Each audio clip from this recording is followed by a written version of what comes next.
Look, I've been asked to come along and take you through, I guess, how we see search working from its returns, but also its synergy across everything else in terms of other media vehicles. So, look, I guess the first part of this really is, kind of saying, how am I to be able to tell you what's going on, what sort of returns there are in the marketplace? So, look, let me introduce, the company to you a little bit. You can work out for yourself whether I've got any credibility to tell you how search works.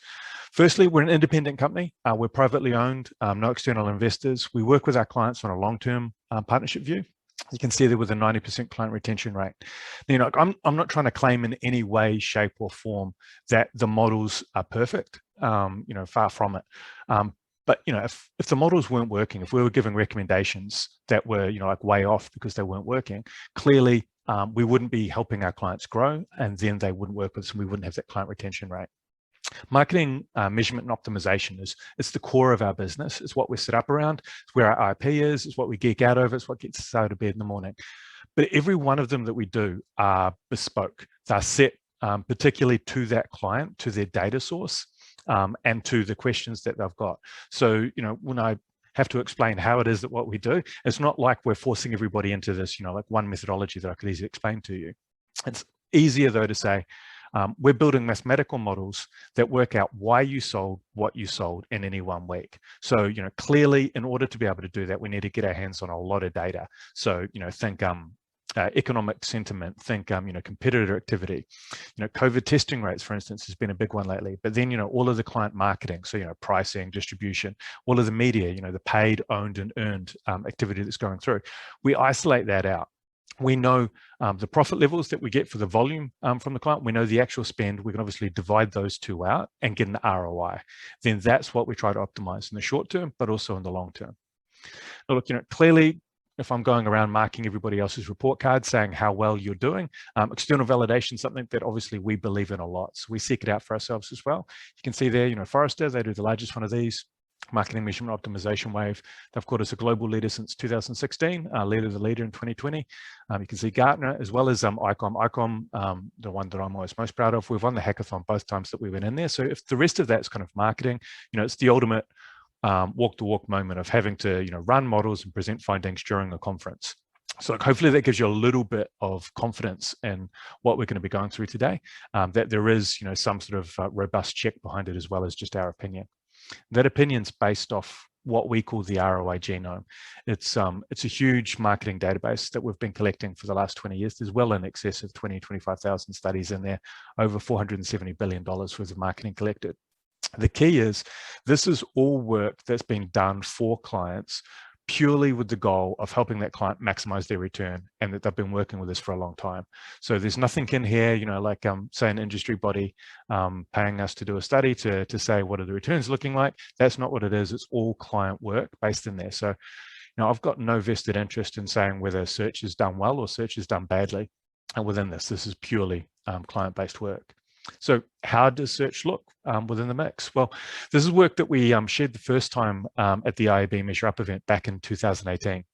And it's the short-term ROI of media in Australia. It's all indexed to TV. The reason we index it is just because different people make different profit margins, and we want to get rid of that noise. Like if somebody's selling a car and somebody's selling a can of baked beans, obviously it's going to be different, and that'll create distortion. So if everything's relative to TV, then it becomes about the relative performance of media. So if I was making $1 on TV, and I'll be making $3.80 on social, I'll be making 89 cents on magazines in the short term. So you can see there, paid search, 221%. So, a strong performer, not the strongest, but definitely a strong performer. Now, sometimes there's a little bit of, discussion about why these results can be different.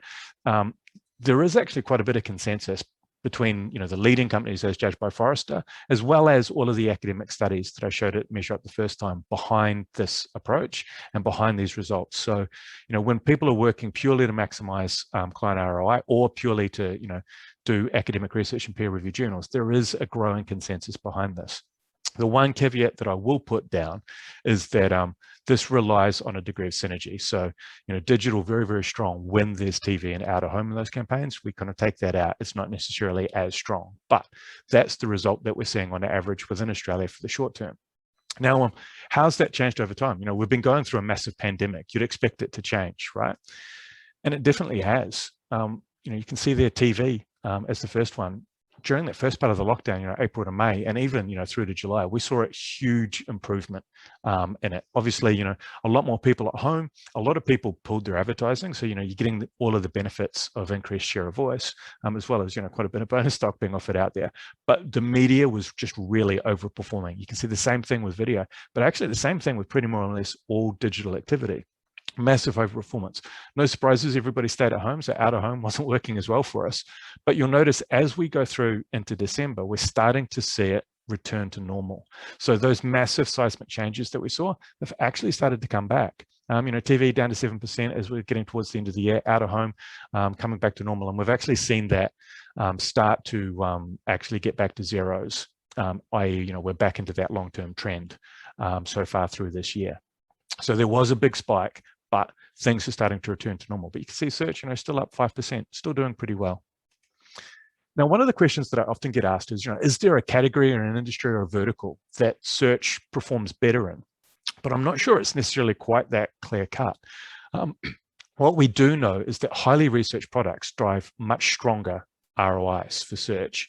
So, normally that's big purchases, think, buying a new car, buying a home loan, something like that. But it's not restricted to that.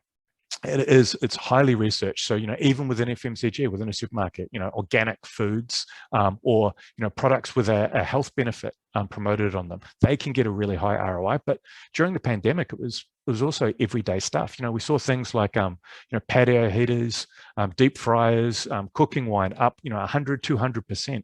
So whenever people are getting into a category and researching it like that, there's going to be a lot higher ROI coming through from your search.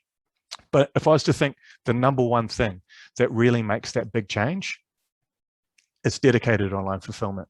When you've got your own e-commerce channel, you're going to double those ROIs. So that's the thing that's going to take search. You'll remember back, we saw it kind of, near the top, but a mid-performer. The thing that makes it the standout highest ROI that you can have is having your own e-commerce channel. So, rather than sending your customers to somebody else's site to be able to do that transaction, being able to do it on your own site where you're getting those people at full profit, where they're not getting shown one of your competitors or anything like that. That gives you a huge lift. It's the absolute game changer. So we've had a few clients who've kind of gone through that progression of not having e-commerce fulfillment, then bringing it in, and we've seen these time and time again. I think, one other kind of call out there is about where you're putting them. So, if you're bringing people onto your website, we definitely see that, investing in UX and improving that performance can give you a 32% kick in the ROI of your ROI, just because, you're bringing them to a nicer place. But also, just the nuts and bolts of getting that transaction done well. A 1 second delay in the loading of a mobile website can impact conversions by 20%. So making sure you understand what you're using search for, that you get the most benefit out of when you bring people to a site, that you're able to get them to transact. That's the thing that's going to make search the highest ROI that you can have. Now, I'm not sure if this is the best audience to share this slide with, but we definitely see quite a bit of a difference in the measurement of search when we run our models versus what a client might have been looking at search beforehand. You can kind of see, the two here. Part of that reason is because, there's still a lot of last click attribution out there, and clearly search tends to be one of the last clicks most of the time along the channel. So it's picking up a lot of volume from that. But also, if you're looking purely at an online measure, then you're missing the impact of a lot of things. We know for clients, if you do a massive TV campaign, then it drives more search. If you don't have that offline media and the offline activity and, price discounting and all those sorts of things within your model, then miraculously, suddenly you're going to think search is more effective. When we run it, we say, look, actually, the organic search on its own is probably driving about 50 to 60% of your total search. You can see there, TV driving 13% of it. You can see digital video driving 8% of it. You can see social media driving 8%. Display, press, out of home, radio, all driving quite a bit of the volume. But rather than seeing that as a threat, the good thing is the ROIs that I showed you before, showing a really strong result for search, that's based on us thinking that it's driving about 60% of that search volume. So rather than thinking that, this is some sort of a threat, actually, I think it speaks to an opportunity. And it's, I feel like sometimes I'm beating one drum with this.